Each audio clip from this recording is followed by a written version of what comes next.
What's it gonna be now? Alternative, mainstream too. Here every week for you on Comics, Comics, Comics, Comics TV, Comics TV, Comics, Comics, Comics TV, Comics TV.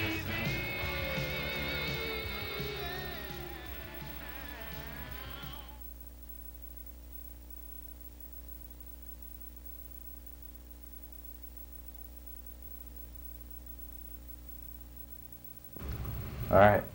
Hi, this is Jim Lee, and you're watching Comics TV.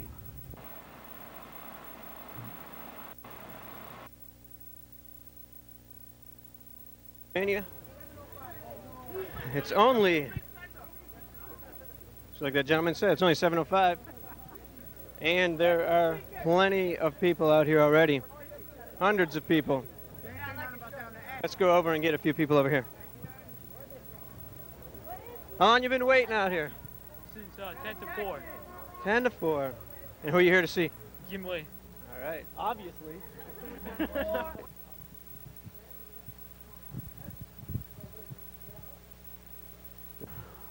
Approximately 5 minutes to count down. 5 minutes to...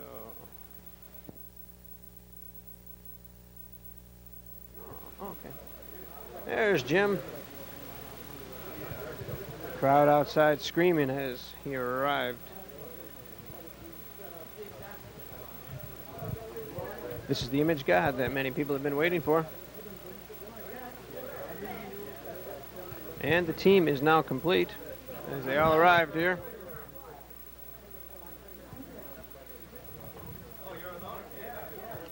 Lining up here. Here comes the first person. He is here.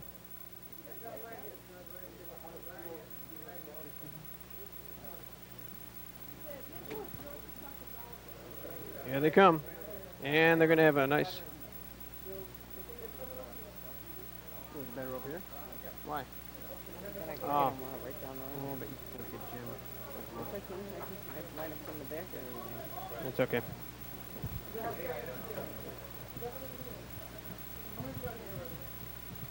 And this is the beginning of the Killer Instinct Tour. The tour has begun.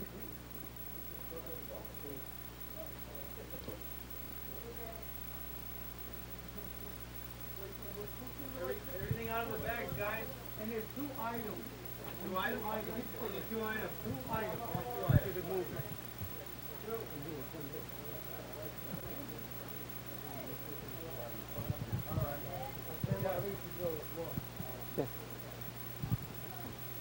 Gonna be a long night. Yeah. This guy here. Well, congratulations on being the beginning of the Killer Instinct Tour. We've been here for like at least 7 hours. Really? Yeah, and yeah. Was it worth it? Yeah, definitely. It was great. All right. Thank you. You're welcome. This way. You gotta come right out, man. Hi, this is Mike, and we're in New York City, and we're visiting with Jim Lee, who is beginning his Killer Instinct Tour. You're going to be going with Mark Silvestri, right? Right. And glad you could take a few minutes here to talk with us. Oh, no problem. We've just got some, some basic questions, some things that a lot of it's probably been asked before, but Right. I don't know if there's anything that hasn't been asked. I've heard almost every single question you could probably come up with, but go ahead. I figure. See if you can shock me here. Okay, well, we're going to start up with who came up with the crossover, the Killer Instinct? Basically, Mark and I had been talking as early as last year about doing a project together where the characters Cyberforce and Wildcats interacted. And but we were just doing miniseries at the time. We had scheduling problems, obviously, and we really didn't have an opportunity to do something together until this year when we took both titles into regular series. And we decided, since he was coming back with a new regular series and I was continuing sort of the miniseries, we wanted to do a crossover to kind of give the re-releases some punch. Mm-hmm. And that's really how it came about. Well, like you said in Wildcats 5, it's like actually like issue 1, but Yeah, it is. I mean, it's a completely different storyline. I think some time has passed since the miniseries to issue 5, but I just didn't want to start over with another issue 1. Right. I feel like there's a certain amount of momentum you lose by starting over again. You know, you want to kind of break the Earth's, sort of gravity and take off and really get rolling with the stories. And if you're continually doing issues 1, 2, 3, and 4, it's difficult to do that. Typically, first issues you have to, first issues follow a certain kind of structure because it's the first issue, and you have to tell the readers about the characters and introduce things in a very logical, sequential way.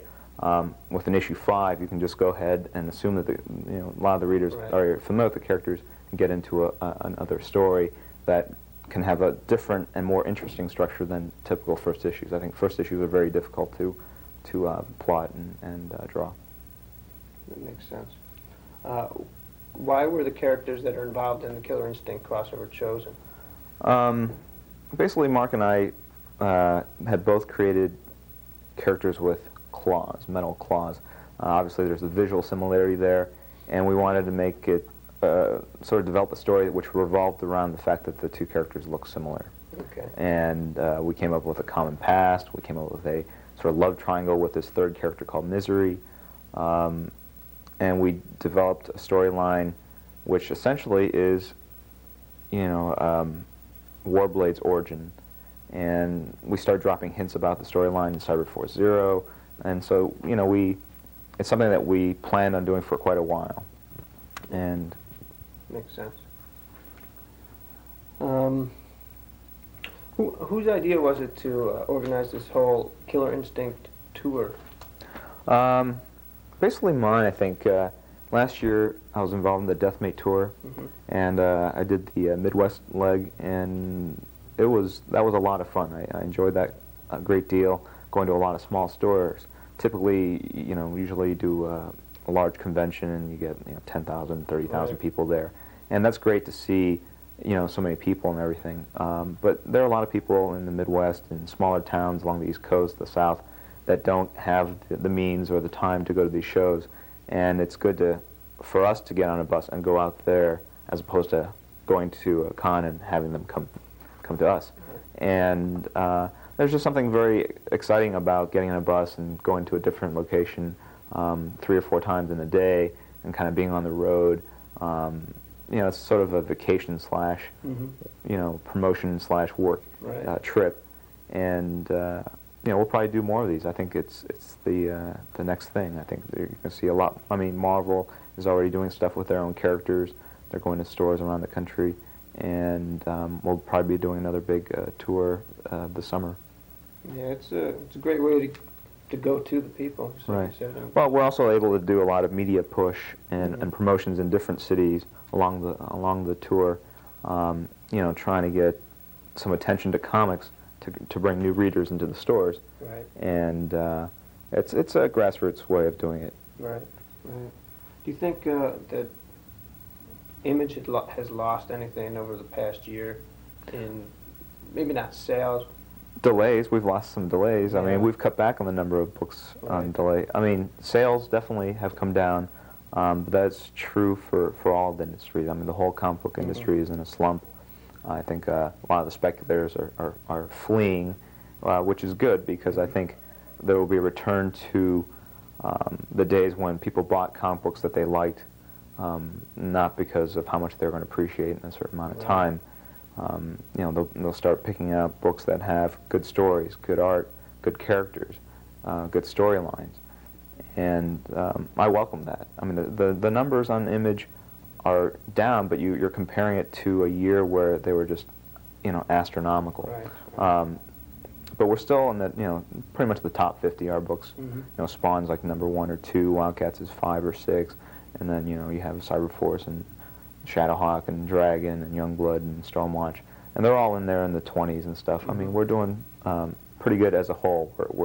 We're trying to be careful and not putting out too many books at once.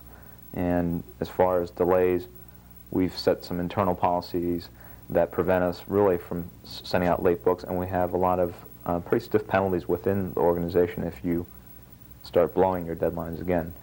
So I think that's a thing of the past. I think you know, you're looking at 6 artists that basically left drawing jobs and became publishers. And you know, it's not a thing where you can go immediately from being an artist to a publisher and get it like that. Right. You know, we've definitely taken our knocks and we've learned a lot, and you know, I think we have to come through at this point. Yeah, I think just with, I'm sure you lost sales, like you said, but there's the diehard fans, and once you get, once it's rolling again on even keel there. I think a lot of the people out there want to collect a line of comics that aren't burdened with this heavy baggage, the continuity. They want to see contemporary-looking heroes, and I think that's what Image gives them. I mean, you know, some good, fast, hard-hitting entertainment, and I don't think we'll ever lose that. So I think the long-term prospects of Image are fine, but the numbers coming down, like, you know, like I'm sure you know, has happened on all the books. I mean, the top-selling book now sells 400,000 copies, and we used to sell 400,000 copies on the Uncanny X-Men in 1989. So, you know, the big bubble burst, basically, and we're back to where we were in '89, and I think it's just a matter of time before there's a slow upward growth, which is what I think the market needs, as opposed to this incredible escalation of circulation numbers, because all these card guys have come in and trying to make a quick buck off turning these books around. Right. Yeah, that wasn't good for the industry. No, a lot of retailers went out of business. Yeah. You know, I think a lot of people out there that got kind of sucked into the whole thing are sitting on boxes of Image books, Valiant books, Marvel books, I mean, DC books. Right. Is the rest of this series completed, the Killer Instinct? Part 1 just came out this week. Mark's finished Part 2. I finished Part 3. Part 3 will ship January 18th, about 5 or 6 weeks after, you know, issue 6, and that's because of the holidays and whatever. Okay. And I hope to do or release Wildcats on a 5-week schedule. So, yeah, I don't think there'll be any problems with the books coming out.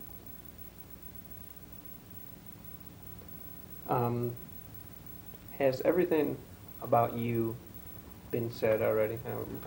We discussed this sort of, but No, not really. I mean, I think for the most part, most of the interviews, I mean, we're treated fairly well in the press, I think.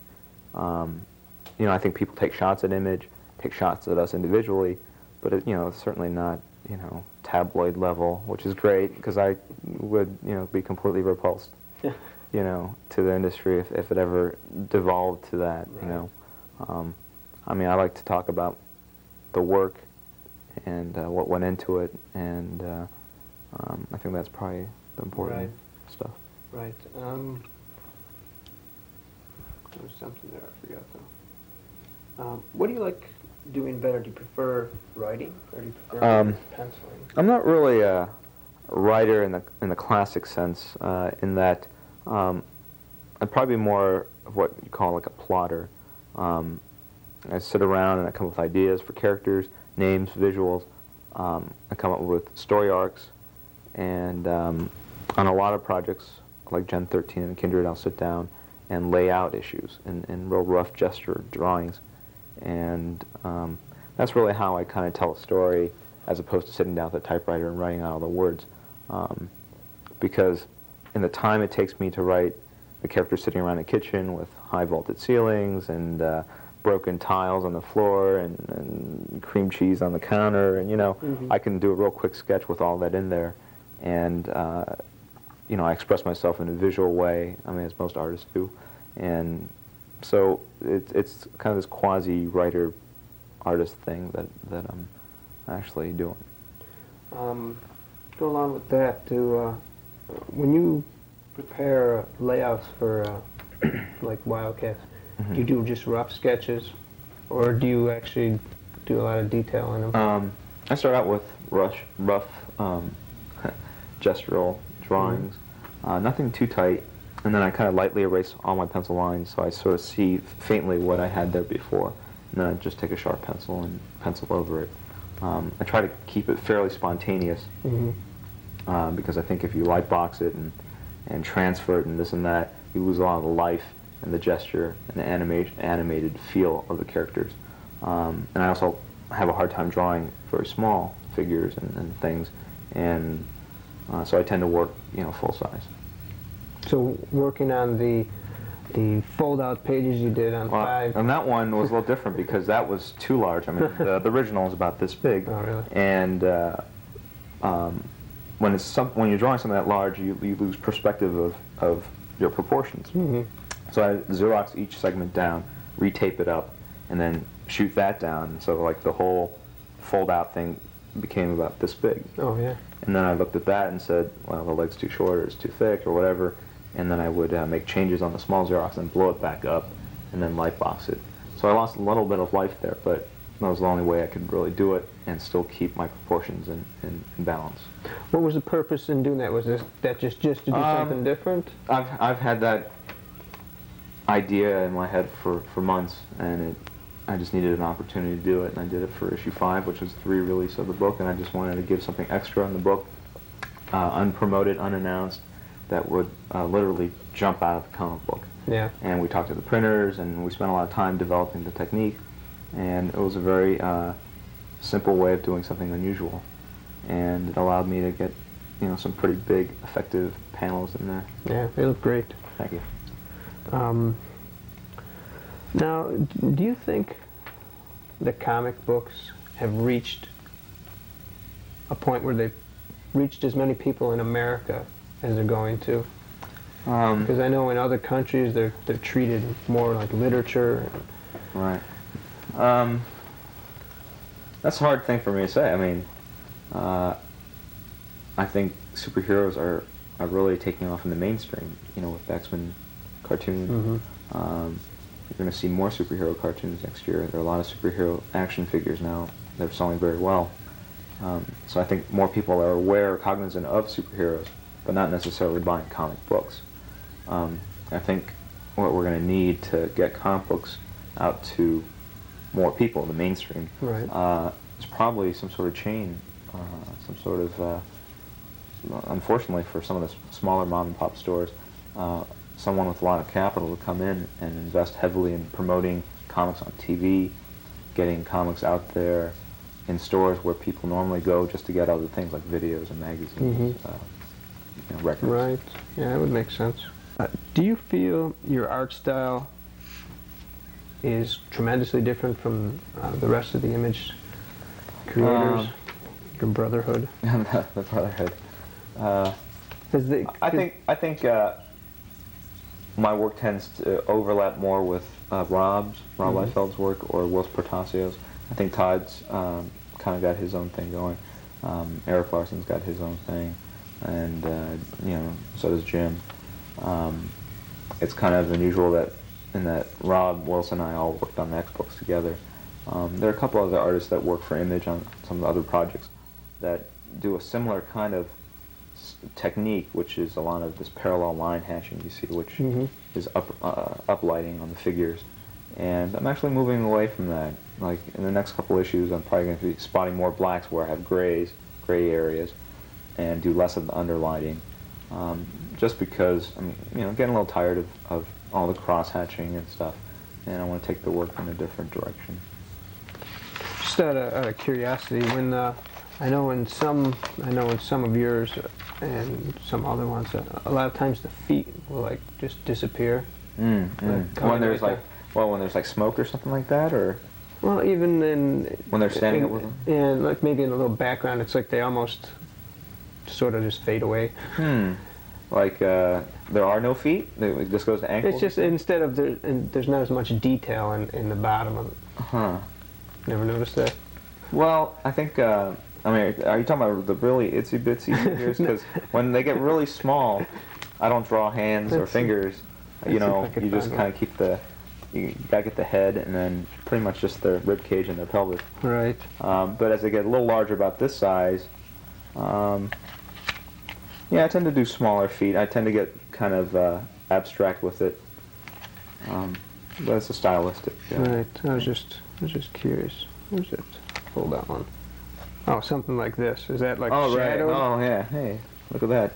get a close up of this one I here. was just, Um, because I've well, no. seen it in a few places. I was Well, curious. what that's supposed to be is that there's so much like turbulence or snow in the air that it kind of fades it out, so you Yeah, can't what really that is. Okay. see it. And you see that sometimes with smoke. You Mhm. draw smoke and Right. then things fade out. Right. And the whole idea is that the black shape, the form, is disappearing into the smoke, and it works to different effects. I mean, I can draw the foot there. You know, I was just- but but it looks. I think it looks more dramatic when you Uh-huh. have the smoke, and you have or snow Right, or whatever. right. Creates a little bit more of a mood on the page. Okay. Who would you compare your own drawing style to? My work has been heavily influenced by John Byrne, Mike Mignola, Kevin Nolan, Arthur Adams, Barry Windsor Smith, George Perez. I mean, a lot of the fan favorites of past. I mean, when I collected comics, I collected just for the art, really, and John Byrne was my favorite. And I try to get a lot of John into the gestures, the poses, and the way the characters move and kind of put their arms up. And a little bit of Arthur Adams, too. Arthur does this kind of thing, which is real nice. And Mike Mignola in terms of spotting blacks and compositions, George Perez because of the detail, Frank Miller because of the storytelling, Barry Windsor Smith because some of the rendering, Kevin Nolan, just beautiful structure, great faces. So really, I think every young artist always starts out by imitating or looking at other artists' work. And out of all the years I was working at Marvel, I kind of came up with the look I'm doing now. But I mean, it changes. I mean, I was looking back on some of the older original artwork I had. Scott Williams pulled it out and was going, look at all this stuff we did on the X-Men. And we're putting more stuff into the artwork now. And the line weights are different. I mean, people tend to think that it's fairly the same, but it changes pretty dramatically, at least to my eye. But I tend to be more critical than I think the average Right. person.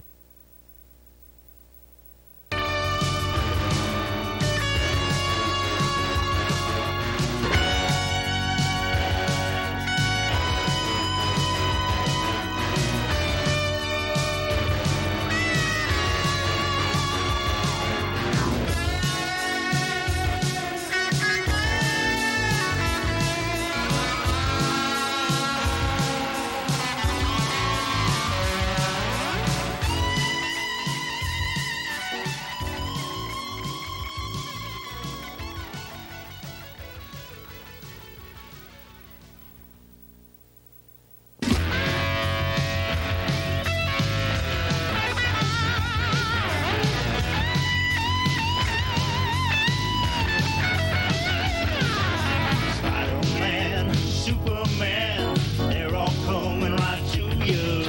Venom, Bart, Archie too.